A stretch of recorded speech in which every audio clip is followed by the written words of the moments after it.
Welcome back to Indus Special. Now, the UN reports that in the past 10 days, more than 100 Syrian civilians have been killed, with 26 children being amongst the victims. It was reported that in 2018, a record number of more than 1,100 children were killed in Syria. And these are just the numbers that can be verified. On today's episode, we discuss the life for children in Syria and what the future looks like for them. Joining us for this discussion is Dr. Pierce Robinson, Director of the Organization for Propaganda Studies and convener of Working Group on Syria, Propaganda and Media. He's joining us from Berlin. Maram Susli, activist, joining us from Perth, and Mr. Fadel Abdul Ghany, Chairman of the Syrian Network for Human Rights, joining us from Istanbul. Thank you all for joining us and welcome to this show. Mr. Fadel Abdul Ghany, I'd like begin with you. Now, when we're talking about the civilian casualties in Syria and specifically the children being killed, is this number unprecedented? Of course, in Syria is unprecedented comparing to the total figure of the casualties. We are talking about between 20 to 25 from total civilians who have been killed are children, and this figure is very, very much higher even if there is regular war. The percentage between children and women should not be exceed maybe 3%, 4%. In Syria we are talking about, as I mentioned, we have been following and focusing on the abuses against children and mainly the extrajudicial killing. That killing caused due to the shelling, and there is killing caused due to the torture, but mainly because of the shelling against neighborhoods, civilians' neighborhoods, shelling against hospitals, even schools. There is a lot of cases and massacres taking place in Syria against children inside their schools or inside their universities as well. So you would say that children are specifically being targeted? Not specifically, actually, but this is random shelling. It's killed everyone, and sometimes, it's amount to be punished for everyone. For example, when the Syrian regime makes siege against Ghouta, this siege affected the infant till the age of 100.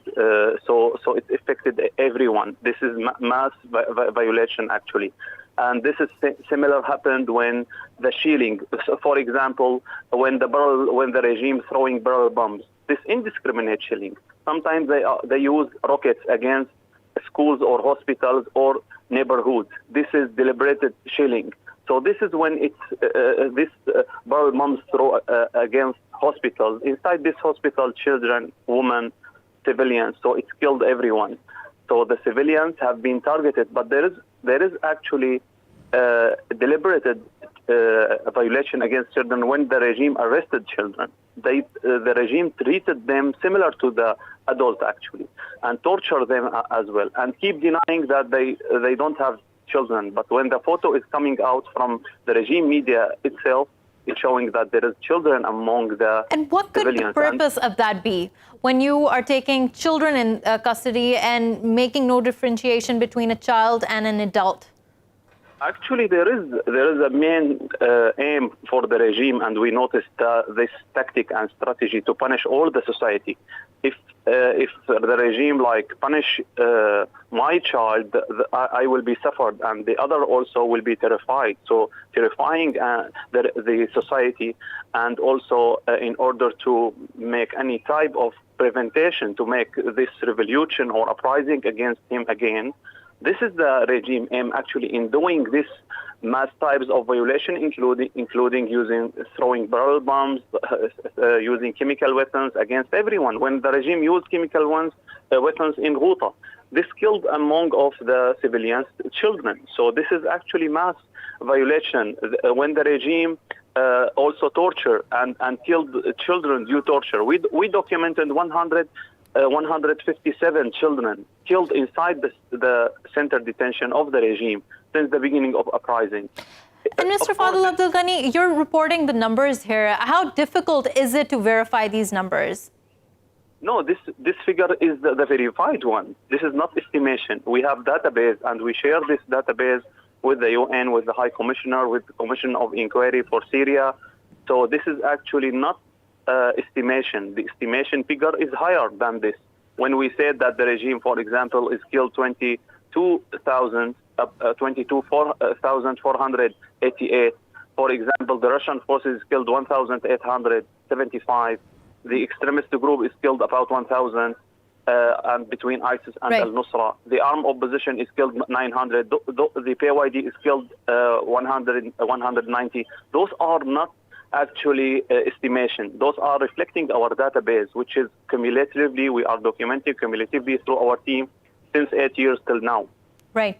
And going back to the number you stated, before I let you go, I do just want to ask a little more about this number. The 157 children you said were in custody. What happens with them then?